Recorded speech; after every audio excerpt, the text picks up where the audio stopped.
am Diyu here. Welcome to my channel.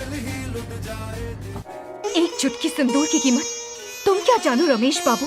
नहीं माफ करूंगा मैं, जब तक है जान, जब तक है जान.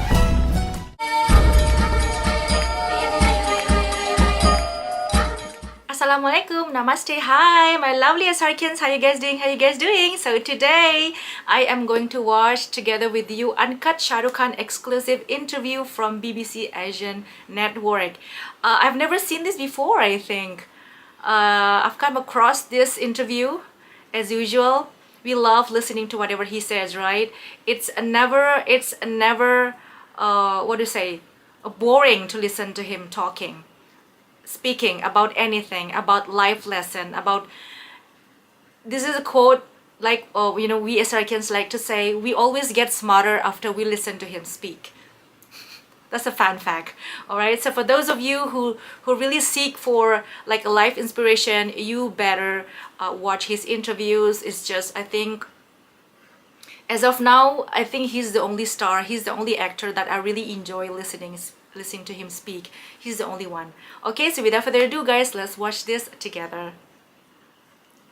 Shahrukh Khan, it is a pleasure to be here in your home. Thank you so much for having us over. With Oh, Reese, you look so good. returned to the thriller genre after a few years, but actually it was this genre which really made you a star very early on in your career. Is it fun being bad? I like it. I really enjoy it. I've always maintained that. As a matter of fact, when I did Dar and Bazigar and actually they were true blue thrillers, you know, to be honest. There was no larger than life persona created for them, or they were not star vehicles where you walked in a certain way and won over. There was no justification. That's what I liked about Bazigar and Dar, that there was no justification for being a bad guy. And that I think is the biggest trait of playing a character rather than a star bad guy. And then I guess, you know, I'd overdone them, so nobody gave me roles like that. Don is actually a more sexy variant of that, but that's like a franchise where he keeps coming back and doing bad things. He's evil, but he's stylishly evil, so he gets by, I guess. But this one, Rais, is extremely gritty. During Rais' time. I think it's a little more real based too. Of course, it'll have its songs and stuff. We have to put it because it's a big film, and we need to cater to the parameters of commercial cinema. But within all that, I think what we've tried to get is, you know, still make it as realistic as possible. But I enjoy playing bad. I think I have a, I think bad guys are a little mad. I think, you know, sometimes they're psychopathic, like Dar was, I assume, or you know, maybe even Gaurav was a little gone off the hinge. But what I think is a lover and a madman are alike, as Shakespeare said. So when you play a bad guy, an intense guy, and when you play a lover, they are actually just variants of the same person, same character, because they're obsessive, lovers are, so are bad guys. They're intense, so are lovers, and so are bad guys normally. They stop at nothing, at no cost, to get where they want to, whether it's someone that you love or it's the thing that you desire to be successful at. So I think somewhere, because I play lovers, it's only very natural that I should play the bad guy and enjoy it as much as I enjoy lover. You know, you mentioned that Don was a style icon. He was this stylish villain. I mean, Rais has a style of his own, and I can see the kind of kajal eyes and the big frames and the long kurtas becoming a rage amongst the youth. I mean, he's kind of a rural style icon. Can you see that trend beginning now? I mean, I saw people at your trailer launch the other day wearing the long black kurta. I mean, I can see this actually really kicking in. I think you have an opportunity to capitalize on this a little bit and maybe release a clothing line of Rais clothing. I still am suffering from narrow pants coming back, and wider pants going away, and jeans. You don't get boot cuts anymore. So I really hope I don't bring in another 80s or 90s fashion back, because I personally do wear Pathanis. I enjoy wearing them. Whenever I have to wear, I'd rather wear a Pathani, because, you know, when I'm sitting at home, I normally don't go out wearing those, because I have little issues with the shoes that I have to wear with it, because then I feel you can't wear formal shoes with it. But I think it's coming in from the character that Rahul had done. and the stylist on it, because it's set in 80s and 90s, and it's set in a smaller town maybe, or a mohalla, or different mohallas. Yeah, so it is a little more earthy, and I think somewhere we were just sitting and discussing, and we said, should we wear kohl? And I said, yeah, why not, let's try it. And everyone said I look very evil with the kohl, and like even Handsome. sometimes when I finish shooting and come home, like my kids say, "Mama, but take this off, you're looking so evil and scary." So it kind of helped, because Reis is meant to scare a few people, the bad guys away, the bad guys in his bad guy team. I don't know, if it comes back, it's nice. We never thought of it. To be honest, I've never thought of Reis as a fashion icon, or he'll start a trend. But it's interesting to see, you know, kids wearing kohl and all when they come for the You trials. look And I good. saw some, you know, and kohl is a good thing. I think it's nice to wear kohl, but I didn't think of it like a stylish or a style statement, really. Shah Rukh Khan, the brand, is an international phenomenon. He's the second richest actor in the world, the most recognised Bollywood star globally. Has Shah Rukh Khan, the brand, become bigger than anything you ever wanted it to be? Are you still in control of who SRK is? There are two parts to it. One, I never thought of myself becoming a brand. It was never a conscious decision to think of doing things which would lead to something. I think that happens now in more modern times, or at least in India in modern times, where imagery is created by management, or social media, or the things that you do. So there are some very clear-cut directions given that you have to do a certain kind of cinema, you have to do certain kind of interviews, you have to do certain kind of covers, and you have to do certain kind of social work. All of them will make the imagery that you want to build for your star. I think I think maybe in the West it already has been done. In India it's a new thing. But I do see management crews working towards creating a brand for a star, and which you know, lends itself to maybe extensions into clothing brands and shoe brands and what have you. I've always done things that I felt like doing, and because that brings me to the second part. Because I'm like that, yeah, the brand can completely go out of control sometimes. It just goes out of control. It's completely anti the brand, which has got built on its own. I don't even know the tenets of that brand. I don't know, can I recreate it? I don't know if on my own can I write the 10 points you need to do to create a brand like I've become. I've never sat in a management group and found out what works for me. The other day there was a PR agency. I don't have a PR right now. The company doesn't have a PR, and they came down and an amazing write-up they had about the 5 things that work for me and the 3 things that don't work for me. And one of them was that in the last few films, I've been kind of mean to the ladies in the film, whether it was Dilwale or it was even Happy New Year. I was treating Kajol and Deepika badly. And that's why people didn't like me, because and I'm like, no, I treated them well. I was nice to them. One of them nearly shot my head off, and I was still kind to her. So there was a whole thing, and they just a had movie. a study according to that, and I'm assuming, for whatever it is worth, it must have been right according to their sampling. But I've never taken things so intricately. I've just done things that I feel, and more often than not, it has gone right. But I don't know how to do it right again. And sometimes, when I do things that I feel like, it's anti that brand, which I don't know what it stands for. So it seems like, oh, you should not have done that. Oh, you should not have met that person. Oh, you should not have said that. And I'm like, but you know, I've said this 20 years ago also, and it was all right to build this brand. How is it bringing it down now? So I don't understand that part of it.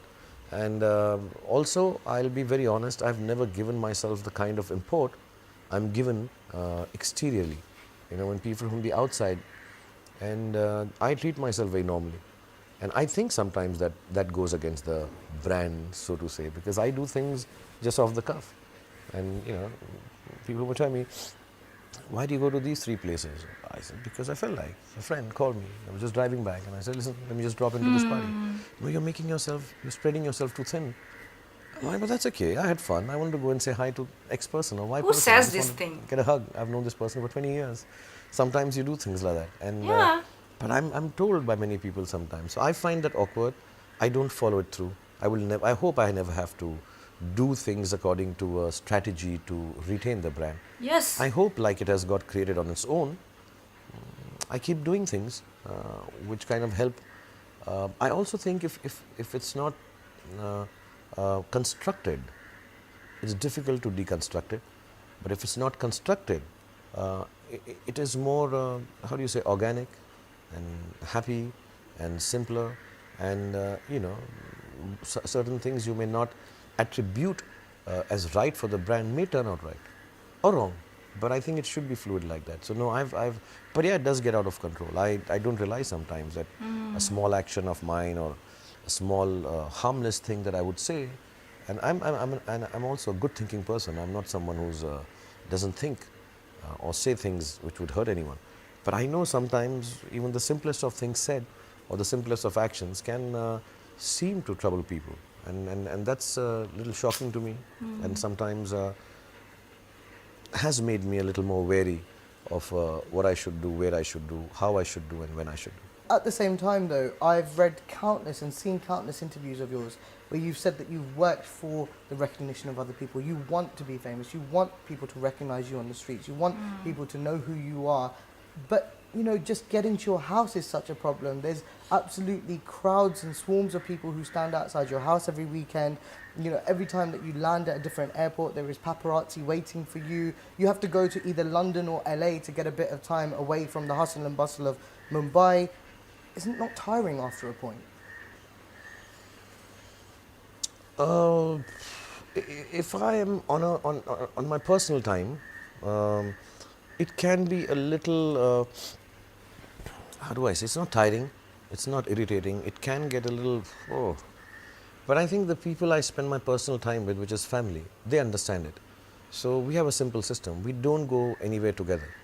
They just go earlier or later, and you know, I just end up there, so they don't need to face it. And if they don't need to face it, and then I'm comfortable with it. I'm okay, you know. So yeah, one has to give up a few things, like if they want to have a good dinner somewhere, it's better I don't accompany them to the dinner, because it won't be so nice. People will come, and we are a courteous set of families, so we will do the pictures, and you do one, it will lead to 10 or 15. Yeah. And people are very nice, they do ask you, but you feel bad saying no. You know, everybody will come, excuse me, I hope I'm not disturbing you, but can I take a picture? And you're like, yeah, please, can I just finish eating? You'll do all that. So the kids move away, the family kind of just disperses quietly and goes away. No, it doesn't become tiring. I'm used to it. I'm used to it. I'll be honest. Like you said, I said I worked for it. I didn't know I'm getting into this much. Nobody knows, to be honest. But You're now that blessed. I'm there, I can't be ungrateful about it, or I can't be irritated with it, or I can't. Wow. And I do this whole day. It's like I can't avoid it. It is unavoidable. So I've gotten used to it. It's not something that I can change, and I don't want it to change. I would like people to love me, and I still have the same desire, but how much ever I try to avoid it, I can't, so you accept it. It's a part and parcel of my life. It does take away. That's why I've said it before, that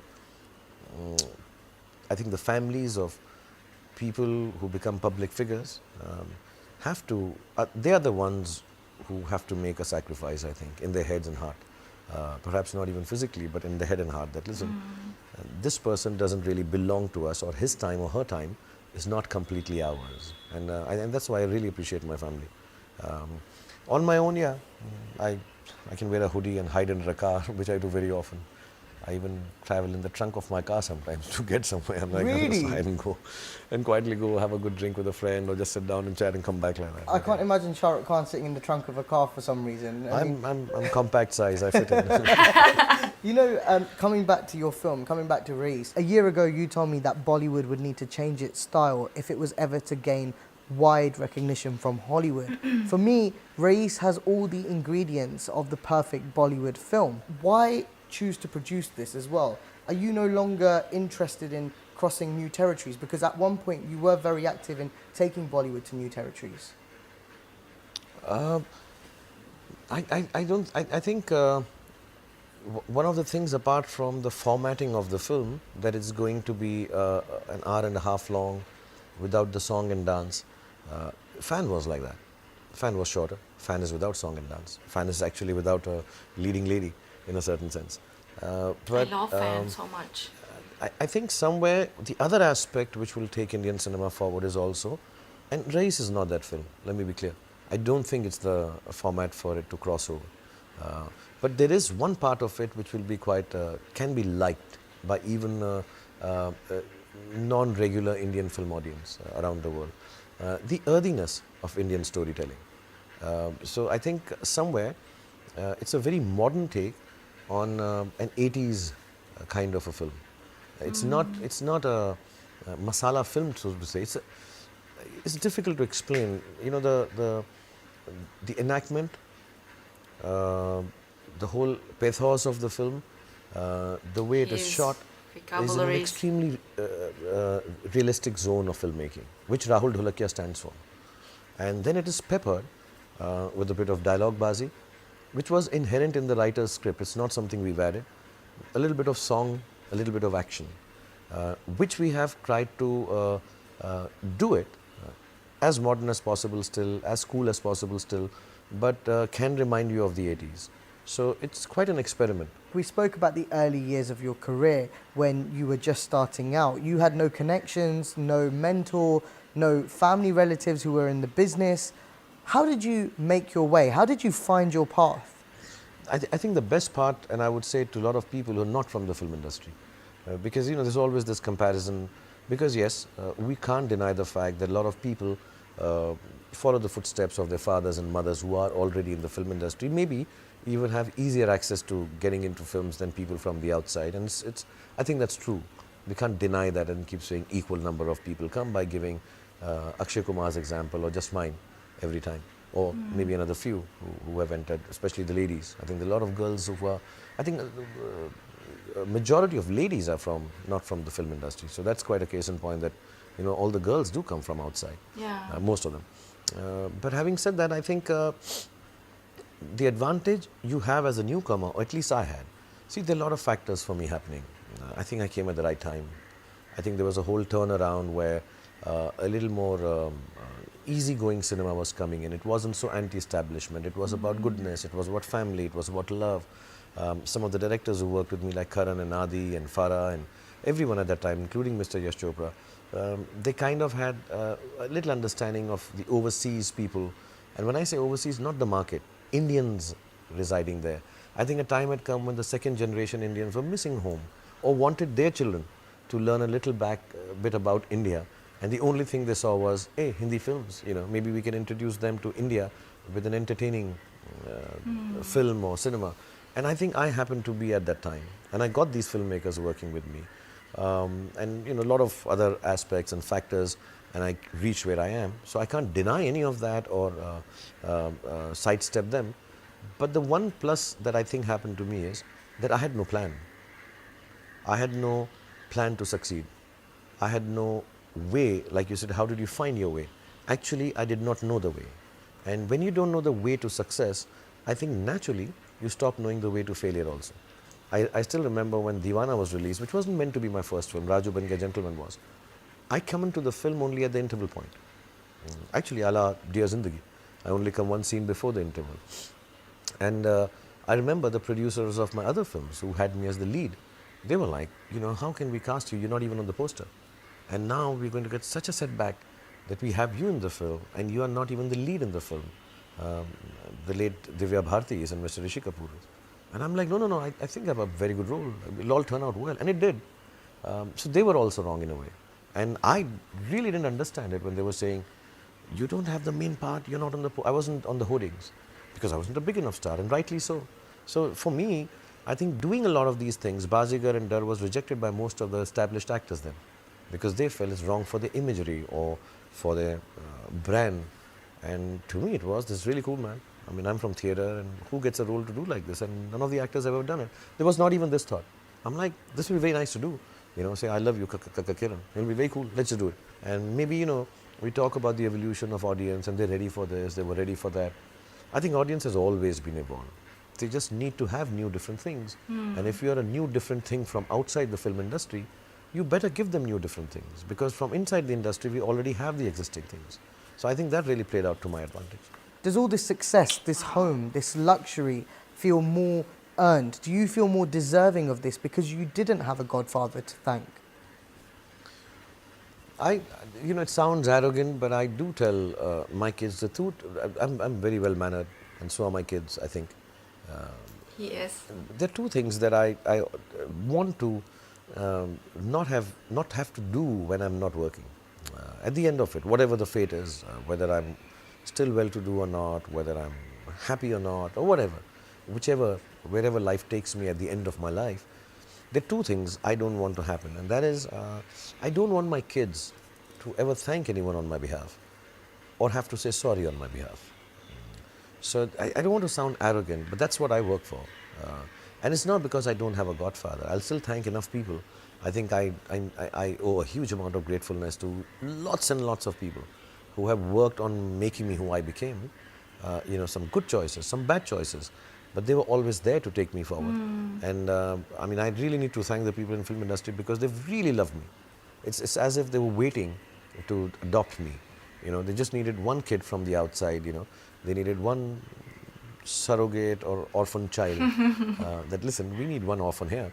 And they just adopted me. And, I thought I'll be working here for like 2 years or 1 year and go back home.